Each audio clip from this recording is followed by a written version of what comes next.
भरत प्रिय रामचंद्र की जय। कबीर मन पंछी भया भावे तहाँ आ जाए।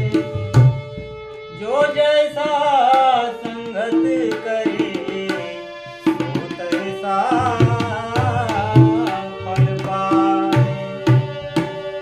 भरत प्रिय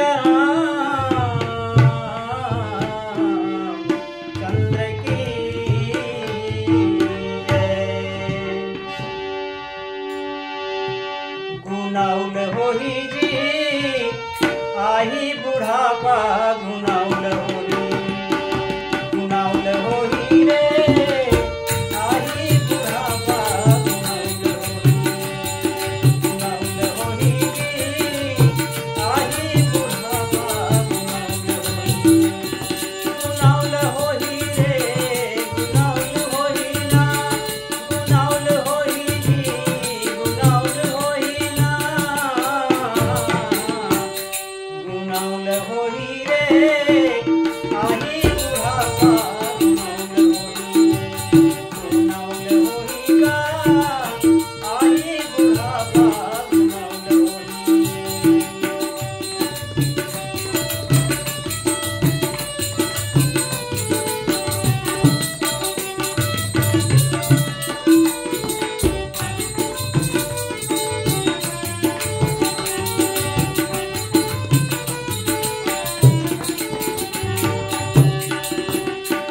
लइका पनेला गावा तारे खेल में। जवानी हजार के तोर घास रखत खेल में। लइका पनेला गावा तारे खेल में। जवानी हजार के तोर घास रखत खेल में। ओ खटिया पारे कहत रहिगे दादाए दादाए हाय। गुनाउल होई जी आही बुढ़ापा गुनाउल होई।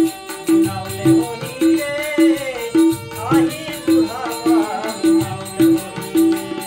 गुनाउल होई रे गुनाउल होई ना। गुनाउल होई जी गुनाउल होई ना। गुनाउल होई जी आही बुढ़ापा गुनाउल होई। सुनेला परी जी तोला जन जन के सुनेला परी।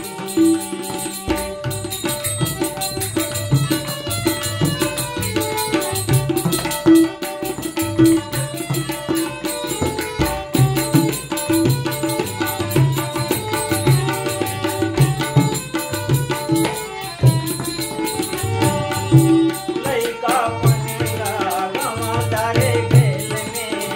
लइका पनेला गावा तारे खेल में। जवानी हजार के तोर काम के डकत खेल में। जवानी हजार के तोर काम के डकत खेल में। जवानी हजार के तोर काम के डकत खेल में। जवानी हजार के रे काम के डकत खेल में।